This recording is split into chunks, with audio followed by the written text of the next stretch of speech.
guys, I'm back today in my office. Wait, nothing? Nope. Okay, just making sure nothing's showing.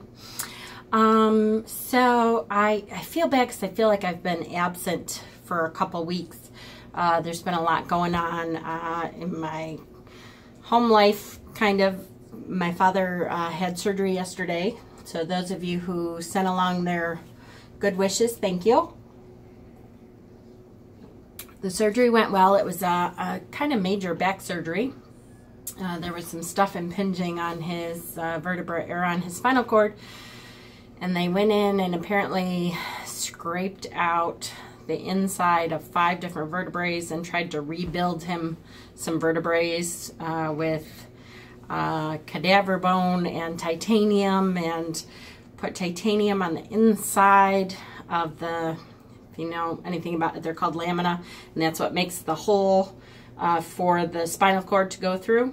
So they kind of rebuilt that so it wasn't impinging on any part of the spinal cord, and scraped out the inside so that it would be a nice hole again, and hopefully he'll have less pain that way and less loss of feeling, and he's had a lot of problems with his back. The surgery went very well. It's going to be kind of a long process to really get back to where he was, or hopefully better. That's the point. And I feel bad that I'm not there. I am a medical person, obviously, so I hate not being there to help take care of him and stuff. My poor brother is not a medical person, and so has to take off a week to be home and to help take care of him. But it is not as bad as we thought, because my father, I love him, I love him, I love him, but what we heard from my father was he was going to have to lay flat for 4 to 6 weeks. And I really thought about how could I get down there and help, because poor Jason.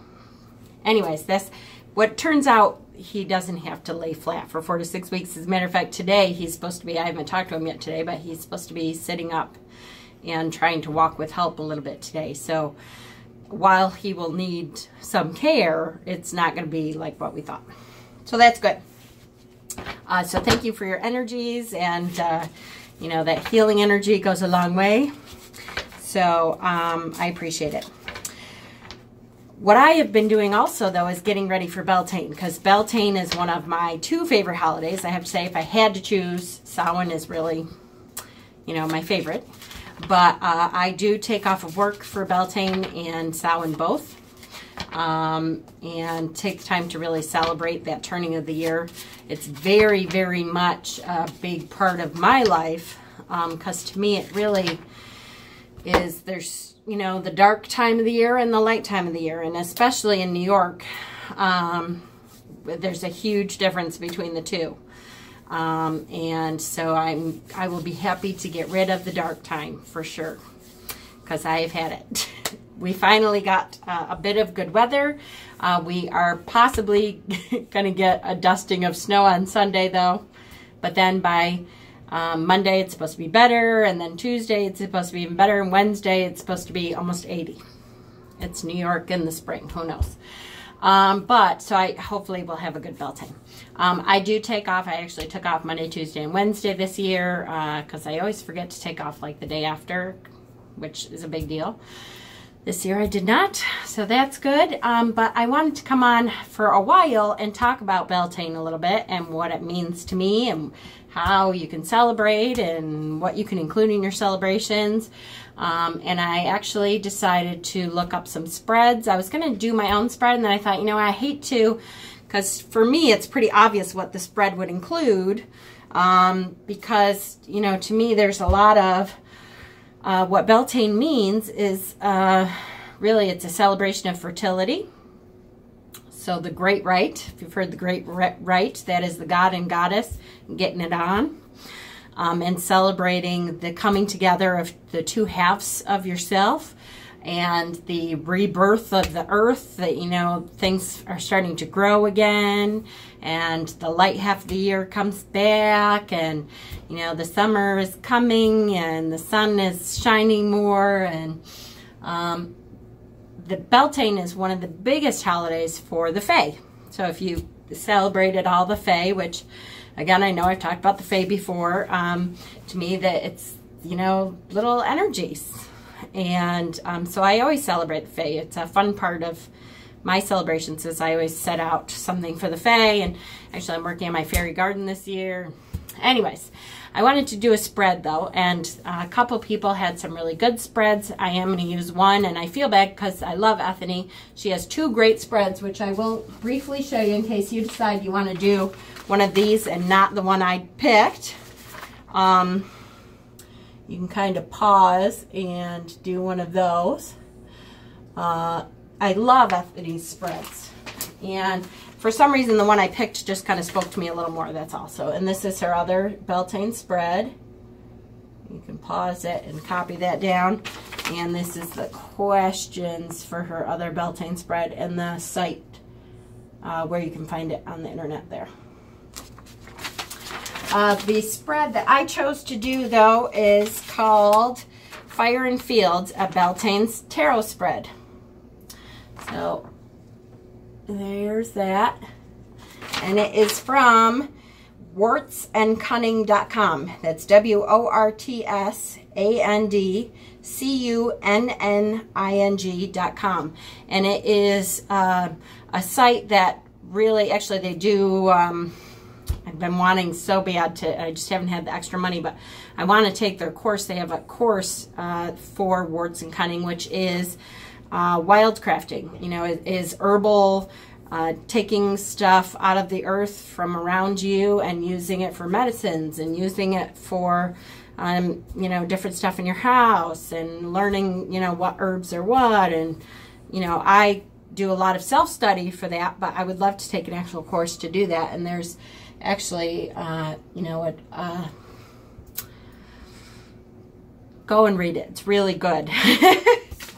But, so I wanted to do this spread, so that's the configuration for the spread here. And let me just read really quickly here. It says, at Beltane, we have an opportunity to connect with our growing fires of desire, direction, and determination, as well as glimpse our slumbering selves dwelling deep below at Samhain. For these points of the wheel mirror each other. The Fire and Fields spread explores the energy this season, focusing on the central fire of our soul's desire. Okay, so if you don't know what Beltane is, like I said, it's, you know, the coming back of the sun. It's that fire energy ramping up in your life. That sex. It used to be that that they would the farmer and his wife would go into each field and have sex in each field. And that was to ensure the fertility of the crops that they had planted and that they would grow. So, you know, that's a big deal. My husband and I have partaken once in a while and he loves this time of year. It's like an excuse. Not that we don't all the time, but, you know, you get older. 26 years of marriage. All right, I'm getting red. Anyways, so I was going to do this with a tarot deck, but I really love this deck. So this is Botanical Inspirations deck, and I got this last year, I believe it came out, by Lynn Araujo, A-R-A-U-J-O. I really love this deck, and I haven't had the opportunity to use it very much. And so this is the time, really, for me to bring it out. It's got all kinds of flowers on there and different herbs, and I really like the energy of it and stuff. So I'm going to use the Botanical Inspirations deck for this. And the first card, if you look at it, so you start at the bottom here. The first card says, and put my glasses on, I might as well. The slumbering self, the unconscious murmuring that guides our bright year adventures. What part of you remains dreaming from Samhain and the dark part of the year? So this is your slumbering self. It's kind of in the back of your head here. It's what has started to die down, and it is, you know, beginning to dream. So what's that little inkling that guides this part of the year, the dark part of the year, that guides that. What is remaining in the dark part of the year for us? So I have Sacred Lotus, which says enlightenment, no mud, no lotus, from Thich Nhat Hanh is the quote there. So the enlightenment, for me, I kind of get that. And most of my internal work is that shadow work where you really look at who you are, who you want to be, what do you want to change. Most of that for me is done in the dark time of the year, and that's just, it's a product of, it's darker outside, you spend more time inside, you kind of huddle up with your family. It is the time to look inward. So that part is kind of asleep now.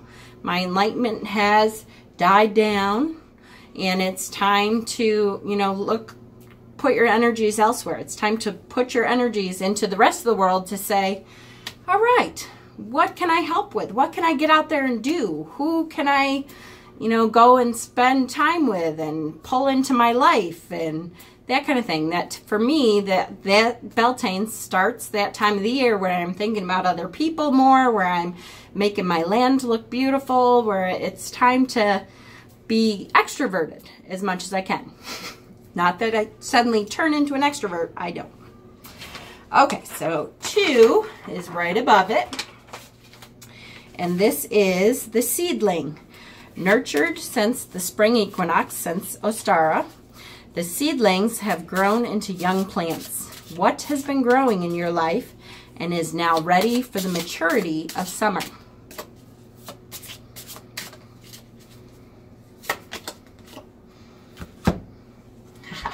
Hibiscus. Beauty and happiness. So that is what has been a thing of beauty, is a joy forever. Keats, that's John Keats. So beauty and happiness have been starting to seedling. And again, for me especially, I'm just going to put these on my head so I have them. The dark time of the year is hard for me to keep it a bright, you know, aspect of myself out there, because it's really, you know, that hibernating kind of feeling. And so this really has, as soon as I can see that sun, as soon as, I always say, as soon as my actual bare feet get to touch the earth, finally, it is time for me to be happy and joyous and not worry about the little things anymore, because I know I get kind of snappy when it's the dark half of the year. Why do I live in New York? Because my family's here. Be quiet. But that's, you know, the way it is. That's my extended family. My mother's side of the family is up here. So that's why I'm here. Okay, so number 3. Now, we don't continue to go up. We go up here for number 3, which is the wood. That which supports your fire, your ambitions, drive, work, relationships. And service to the world. What supports your fire in your life? Garden heliotrope. It says devotion and dreams fulfilled. The future belongs to those who believe in the beauty of their dreams. Eleanor Roosevelt. And I totally agree. That supports my my devotion to what I feel is my, you know, my cause in life. Really does support my fire. That supports it. The fact that I study tarot in my off time. We talked about this before too in some of my other videos. What you do in your off time, that's what you really love. So if you can figure out how to make money doing that, that's the goal. That's the dream, right? So those, the devotion to my dreams, that's what supports my continuation on all my fire and passion in life, is that devotion of, I'm going to get there someday. I do a lot of studying in my off time. I study tarot. I do a lot of meditation. I study, you know, the earth and what I believe to be the earth's gifts, which is stones and crystals and grass and moss and all that kind of stuff. Herbs, and I have a lot of devotion for that stuff. So that supports my dreams and goals and plans in life. So 4 and 5. So down here on either side here, 4 and 5. They are the sparks. How your work is perceived against the night and the multitudes of works in the universe. Your particular role in community, family, romantic relationships, workplace, circle, and more. Also, the way you spark fires in others, especially romantically. So what is the spark in your life? How your work is perceived and your particular role in community, family, relationships.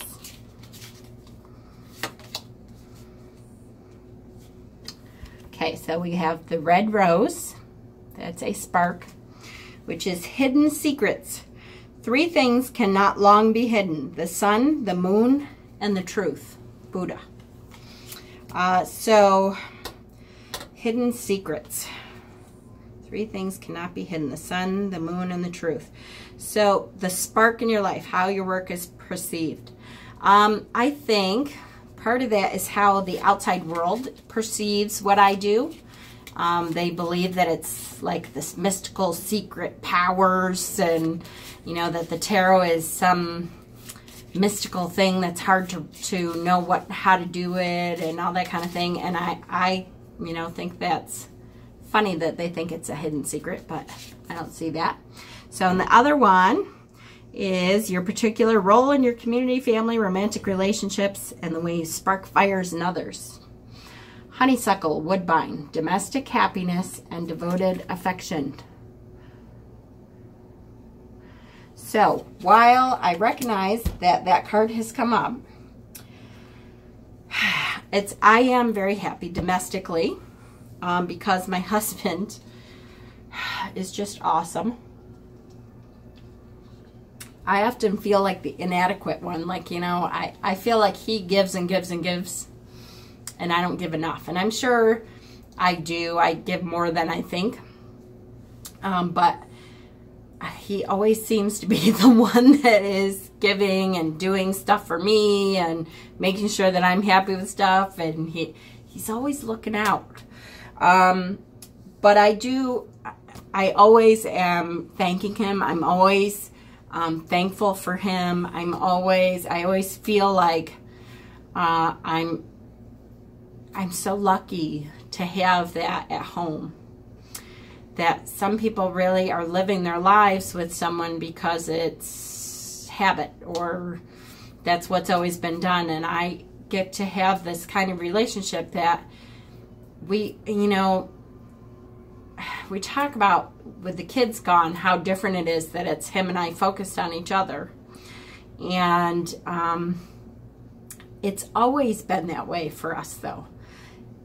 A lot of people say, oh, it's finally time for us. And it is finally time for us. It's time for us to be able to do stuff without prior planning 800 years in advance. You know, when you have kids, it's, okay, what are we going to do with the kids? Can we go out? Do we have enough money to go out? Can we, you know, all that stuff. And at least it feels like it's like a reconnection of, it is all about us. I love my kids. I focus on a lot of my kids and stuff, but the main part of my domestic happiness is what we get to do together now. And is kind of planning for that future together. And I think, you know, maybe part of that spark is that we've kind of done this plan phase for a long time where, okay, when we get to do what we want to do. So, you know, instead of doing that, maybe it's time to just jump in and do it. And that doesn't mean, unfortunately, I don't live in a world where I can quit my day job right now. But I can, you know, move some things around and teach him some of the things that need to be done for us to really look at doing it right now just in a different way than we want to do later. I like it. Okay, 6 and 7. So 6 and 7. And this is the embers, the fire we carry with us through the rest of the year until next Beltane. What should you seek to carry and preserve? And what path of desire are you to follow? So, what should you seek to carry and preserve? Asters, elegance and patience. Ooh, that's a good one. Beautiful cards. I love these cards. Elegance and patience. Nature does not hurry, yet everything is accomplished. Lao Tzu. So 6 and 7 is in the middle. Okay, sorry about that, guys. I'm not quite sure where I was there because I had a patient come in. Asters. Elegance and patience, right? So, elegance and patience. What should you seek to carry and preserve? Okay, elegance and patience. That's a huge thing for me, is to have the patience to, let me get out of this lady's thing. Good. To have the patience to allow things to happen without me pushing. That's kind of hard for me, but I will get there. And now that I know that, yes, that will help that, I need to have elegance about it, but be patient. The other question is, what path of desire are you to follow? That's a pretty specific question for a card. Pretty specific answer. Daffodil. And it is rebirth and new beginnings. That's a pretty specific answer. For me, that is very much, that new beginning is, you know, the shop that I talk about a lot. We really need to kind of figure out how to do that. And for now, that might be, again, kind of getting ourselves into the Etsy shop and making it, if I could take all the stuff that I have and really put it on Etsy, it's a lot of work. But maybe I can work on it when I'm off, you know, until Thursday. Okay, so the last one is number 8 up there at the top, and that is the year and a day vow. What is the vow you are making this Beltane to keep for a year and a day? What can you be brave enough to change for that period that will best strengthen your hopes, dreams, and goals? What is your vow for the year and a day? So the vow is Gerbera Daisy, purity, cheerfulness, and innocence. The present moment is filled with joy and happiness. If you are attentive, you will see it. Thich Nhat Hanh, who I love Thich Nhat Hanh. And this makes a whole lot of sense to me. That cheerfulness, that innocence, that living in the now makes a big difference. So instead of, you know, yes, you have to make plans in order to make things happen, but instead of always planning in the future, what can I do now? That innocence of a child is, I want it right now. How come I can't do it now? And I'll figure it out. Why can't I figure it out now? And maybe I need to look at, why aren't I doing it now? What's the matter with getting going and moving it? And come on, let's move. It's time to do this. Live in the now. Forget about, you know, what happens in the future and stuff. Not that, again, I'm not saying everyone should go quit their job and do what they love, and hopefully it'll make sense and do what you want to do. I shouldn't have done that on camera, sorry. But I am saying there are steps that I can take right now that I just have been like, oh, I don't know, maybe we're not ready. Maybe it's time. So I hope if you like this spread and stuff, you can join. Let's make it we'll say hashtag Fire&FieldsBeltane Spread. Okay, so hashtag fire and the and symbol. Whoops. Okay, that's so not the and symbol. And Fields Beltane. Let's say hashtag Fire&FieldsBeltane. It doesn't need to be spread on the end of it. We know it's a spread. That's an and symbol. I know you can't tell that, but that's what that is. But it'll be on the thing. So hope you join me. I have a lot more to talk about for Beltane, and hopefully I can teach y'all some things, and hopefully you all can teach me some things. Yay, Beltane is here. Blessings, guys. I'll be back soon.